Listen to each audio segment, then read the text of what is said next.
The prices have dropped. If you guys need any coins, go ahead and use the code Chani with the link in the description down below to get 8% off. Hey, assistant coach, how are you guys doing? It's me, Chani Sports, and welcome back to the Sprint to Glory, this time with Portugal. This is the series that you guys seem to enjoy the most on my channel so far, and I really love the fact that you guys are so supportive. So let's see if we can smash out over 3,000 likes once again. The rules are on the screen right now. I'm really looking forward to show you guys some of the best talent in Portugal and in the Portuguese league. Let's start off with the team that I have picked. It's Academica, and it is definitely not one of the best in this league. It's definitely a team that is considered one of the weaker sides. But take a look at this squad. You have a couple of okay players who are above 70, but apart from that, you definitely have to buy a load of new players. Gonzalo Pacienza in the striking position is only a player that is loaned out into this team, so we sadly can't keep a hold of him, so he will leave in the upcoming season, and we need to do a lot of work in this starting lineup. And also the bench and the reserves are everyone, like literally is 66, 65, 68 rated. So we have a lot of work ahead of us. So let's get started straight away. Let's take a look at the transfer budget that we have at the start of this season. We have 1 million in the transfer budget and 35k in the wage budget. We have accepted a preseason tournament from which we could potentially get 2 million. So let's get straight into the first transfer that I was making in this career mode. As you can see, Alexandre Silva, 18-year-old right midfielder. This is a guy that was in FIFA 16 and then he got deleted. Now he's once again in the game. So I did go after him, and then Francisco Ramos was the next one, also for 1 million. He came in from FC Porto and he's a center midfielder. So I was going for one right midfielder and for one center midfielder. As you can see, in our first season we came in the 11th spot, and that was really surprising to me because I thought I would struggle a lot more. The team was expecting me to finish mid-table, so I was happy with the performance right there in the first season. Taking a quick look at the team after the first season, you can see Gonzalo Pacienza is now a 73 rated striker and he will leave our team. Rui Pedro in the cam position was probably the most important player in this season. He scored loads of goals for my team, but apart from that, you can definitely tell that my defense was not good enough. My midfield was not good enough, and now that Pacienza is leaving, my strikers are not good enough to get up in the positions in the league table. Currently in the 11th position. That was okay for the first season. The second season, I'd be happy with the 11th position once again. I decided to make a transfer for the left midfield position. I got this guy for the left midfield position. His name is Dalcio or Dalcio. I don't know how to pronounce that C. But you can see right here, Luka Jovic is a striker, 18 years old, from Benfica. And I am getting him into my squad for 2 million. And in this season, we came in once again in the 11th spot. So the second season's finish was also as good as the first one was. And that was important for me to see because I had to replace a couple of players who were out on loan in this team, especially Pacienza in the striking position. And Jovic just did that, and he's now 73 rated. Just like Pacienza when he left our team. Rui Pedro once again on 75. You can see all the players growing in center midfield position. Ramos and Silva now at 73 and 74. The other Silva that we have bought in the first season, Alexandre Silva, is in that right midfield position.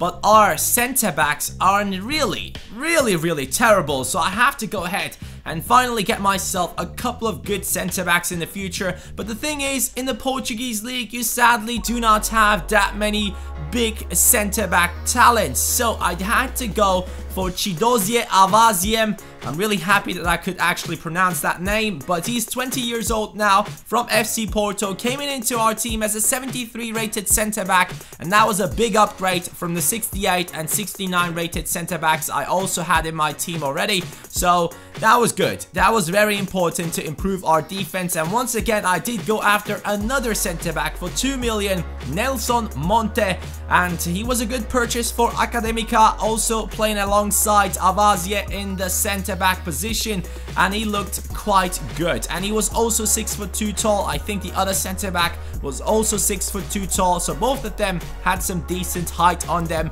And in our third season, we came in that 9th position with 49 points. FC Porto once again at the top of the league table, Benfica right behind them, Braga and Sporting in the top 4 as well. But we are now in the 9th position, still climbing up the table. That's really important. I just need to see progress every season. I don't want to see my team go down from like being in the 10th position once and then going down to like 13th. That is not something I want to see. Jovic now on 74. Rui Pedro still had to play in the cam position even though he was slowly getting quite old. Ramos and Silva in the midfield were 75 rated. Avaziem was actually now 74 rated, and that was quite surprising because he was growing quite fast. I needed a good goalkeeper, and the only one that I really knew from the Portuguese league was Godinho, and he was playing for Madeira. He's 73 rated, and did he actually join that team? Like, has Porto still some kind of a buyback option or something like that? Because he isn't loaned out. He still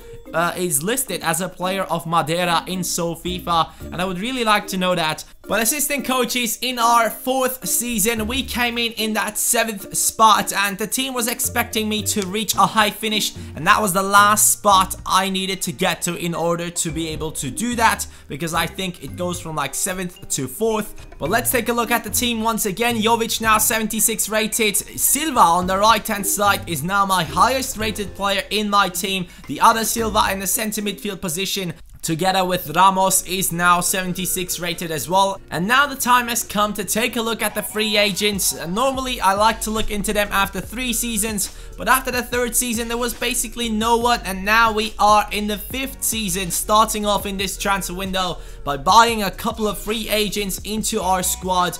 Some of them looked good, some of them were not really that impressive. I just needed them as backups for the team, because if anyone gets injured, I would have been there without like no replacements, and maybe our team couldn't play and it would have been a straight 3-0 victory for our opponent. But this Duarte guy that I just got from the free agents was a left back with a 70 rating on him. I just desperately needed a right back, but I thought, why not put this left back onto the right hand side? I'm sure it will work out for a couple of seasons until we get a proper replacement. But Vitor Andrade now was playing for Real Madrid, and I just got him into my team for 4 million. I was happy with that transfer. 73 rated player. I loved him in my Liverpool career mode. He was one of the fastest and best dribblers in my team, together with the likes of Markovic. So I really enjoyed getting him into the squad. And you can see once again, we came in the 7th spot with 53 points. So we didn't really go up, we didn't really go down. So it was a good performance once again from our team. Thinking about the fact that we really started off with a terrible team in my opinion, it's good that we are now here where we are in the 7th position, so we can look forward into the future and hope that we can finally get a proper center attacking midfielder, because Rui Pedro is slowly getting really old and I was in need of a center attacking midfielder, but that would hopefully happen quite soon.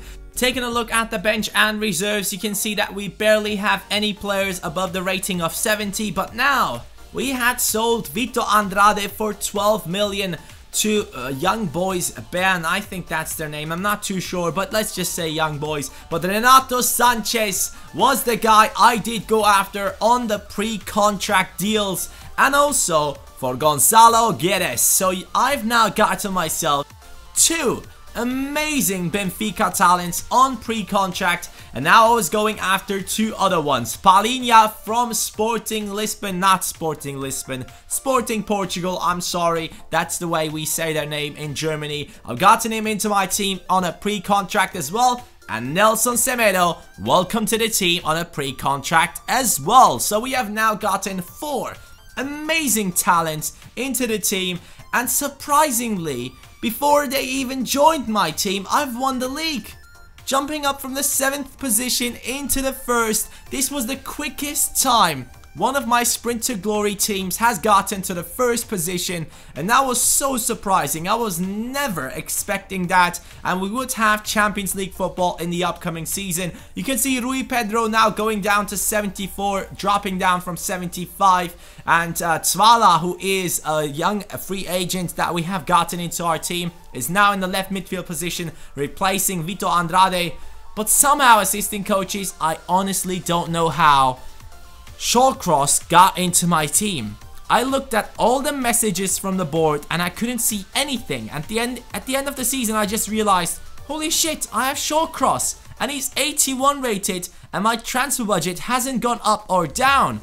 So I used him in the upcoming season to go ahead and get Paulo Oliveira, the only center back that you can actually get in this league who has high potential. 84 rated now. I think he starts off at like 80, and he was definitely one of the players that I was thinking about getting into my team right when I started off with this Sprint to Glory. Another one that I really wanted to get into my team was Mateus Pereira, because he has 87 potential, and he's now already 83 rated. And even though I've gotten all of these beasts into my squads, which you guys will see at the end of the video on the squad report, players like Renato Sanchez and all those guys coming in, we have lost our first position and we have actually dropped down to the third position. The board was not happy with that, but they still gave me a chance in the next season. Jovic now 79 rated. Ramos is now playing in that cam position.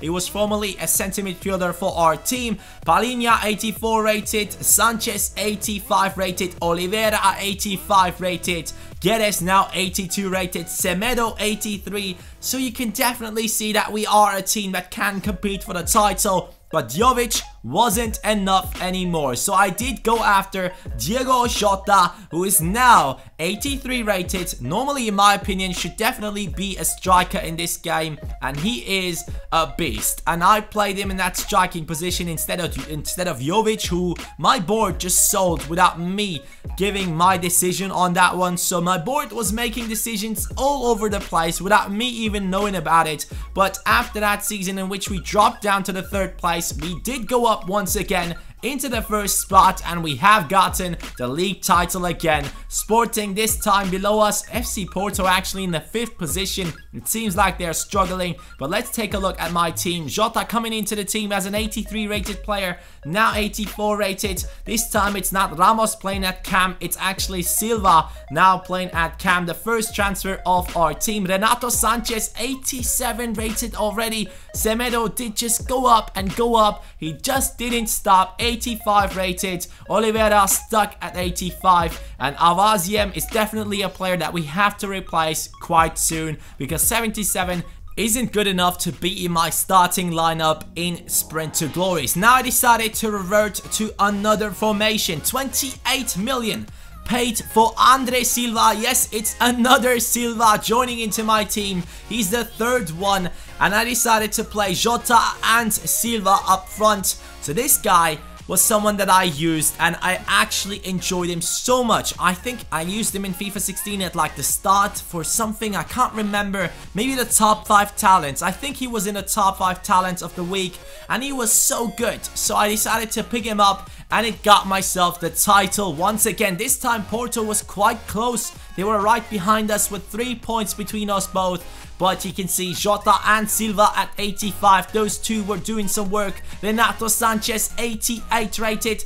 Pereira on the left hand side 86 rated. Guedes 84 on the right. Palinha 85. Oliveira and Semedo still at 85. The goalkeeper Godinho now at 83. And my bench was getting better and better because all these free agents that we have gotten into our team just kept on growing. And the only centre back I could get into my team now was already 32 years old. And I had to get him because there was basically no other one who could be above 80 in the Portuguese league. league, and that was quite sad. There is a big lack of centre-backs in Portugal, as you can see right here, and Martins Indi was the only one to get. He was 83 rated. He normally plays for Porto. He did go over to Lazio, but that doesn't matter. Once again, we have gotten that title, 81 points, this time with a 12-point gap between us and FC Porto, and I thought that was a perfect timing to end this simulation run and take a look at our team. Starting off at the back, 43 matches, 18 clean sheets for Godinho. He was doing a great job,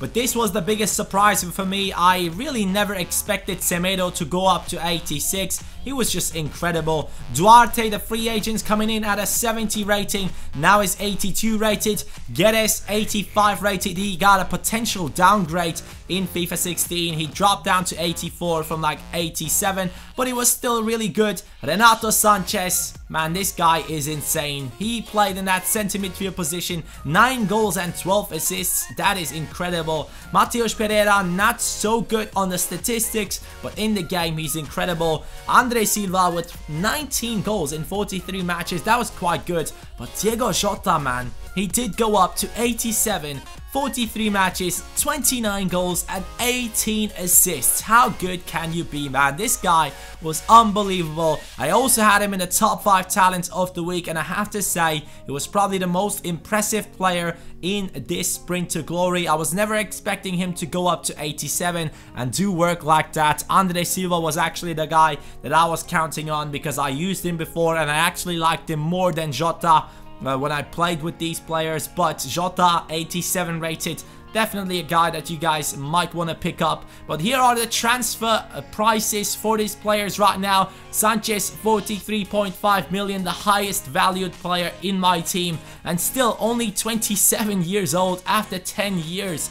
Unbelievable. There are some incredible talents in Portugal, I just have to say that, but they are lacking a lot of centre backs. Definitely go ahead and show some youngsters in the youth academies that the centre back position is also an option. But assistant coaches, I really hope you guys enjoyed this one. If you did, go ahead and smash that like button. You assistant coaches love this series. I love to create it, but it takes around 8 to 9 hours to get this video done, just because of the simming and the contracts renewals and all that stuff. So if you guys enjoyed this one, please smash that like button. Have a nice day and peace.